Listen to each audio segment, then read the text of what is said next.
Le joueur de flûte de Hamelin, conte des frères Grimm.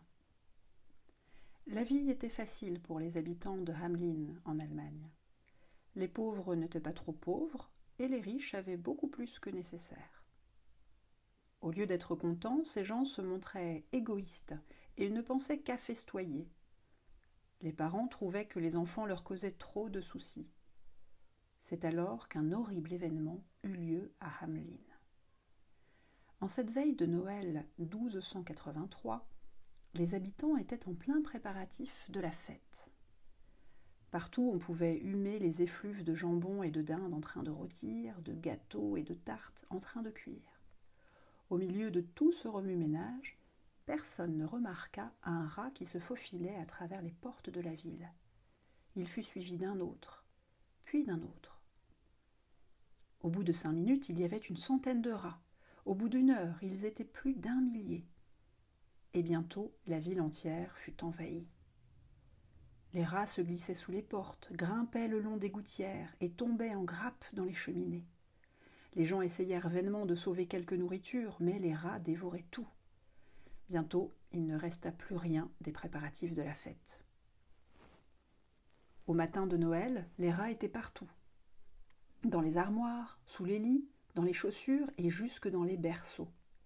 Épouvantés, les gens se rendirent à l'hôtel de ville pour demander au maire de faire quelque chose. Lors d'une réunion d'urgence, le maire et ses conseillers mirent au point un plan à base de pièges et de poisons pour débarrasser Hamelin des rats.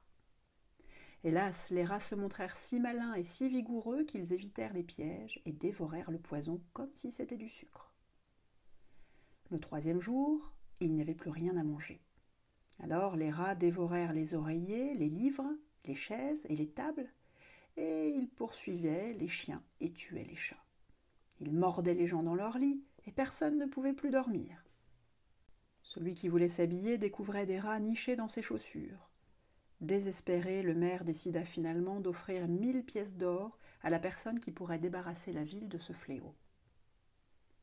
Le 4e jour, un étranger arriva à Hamelin et demanda à voir le maire. « J'ai entendu dire que vous offriez 1000 pièces d'or à celui qui délivrerait la ville de ces rats. » Le maire demanda « Cela est vrai, mais qui êtes-vous » ? « On m'appelle le joueur de flûte. Je sais comment vous aider. » « Très bien, » acquiesça le maire. « Si vous pouvez nous débarrasser des rats, vous toucherez la récompense. » L'étranger quitta l'hôtel de ville et se dirigea vers la place du marché. Il commença à jouer une étrange mélodie sur une simple flûte en bois. Dès les premières notes, les rats cessèrent de manger pour écouter la chanson du joueur de flûte. Puis d'un même mouvement, tous accoururent des ruelles, détalèrent des maisons et s'élancèrent hors des boutiques pour venir se rassembler autour de lui.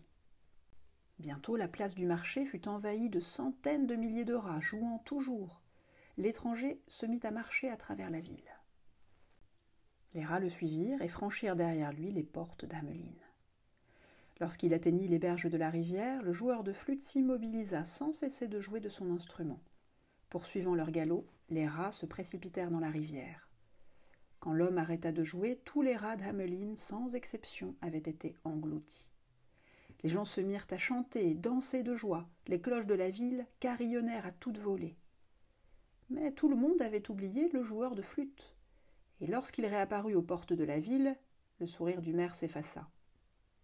« J'ai tenu ma promesse, » dit l'étranger. « Veuillez me donner les 1000 pièces d'or. » « Ah » répondit le maire. « Vous voulez dire les 50 pièces d'or.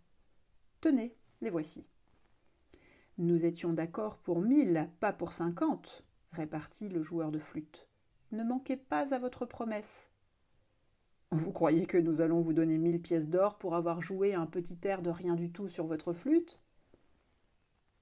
Cela ne vous a guère demandé de travail. Je vous offre 50 pièces d'or. C'est à prendre ou à laisser. » Le joueur de flûte fixa froidement le maire. « Vous allez regretter ceci, » dit-il, et il le quitta sans prendre la récompense. Les semaines passèrent et la vie reprit à Hamelin comme avant. La ruse du maire avait fait économiser 1000 pièces d'or à la ville, et c'est le seul souvenir que les gens gardaient du joueur de flûte. Mais un matin, les habitants entendirent les doux accents d'une flûte, et ils comprirent que l'étranger était de retour. Comme il jouait son étrange et merveilleuse mélodie, tous les enfants d'Hamelin se rassemblèrent autour de lui en chantant, en riant et dansant. Leurs parents tentèrent de les retenir, mais ils étaient sous le charme de la musique du joueur de flûte. Sans la moindre crainte, les enfants suivirent l'étranger. En procession, ils franchirent le pont sur la rivière et disparurent derrière les montagnes. Ni le joueur de flûte ni les enfants ne réapparurent jamais à Hamelin. Mais depuis ce jour-là, lorsque le vent souffle de derrière les montagnes, on peut entendre des rires d'enfants heureux.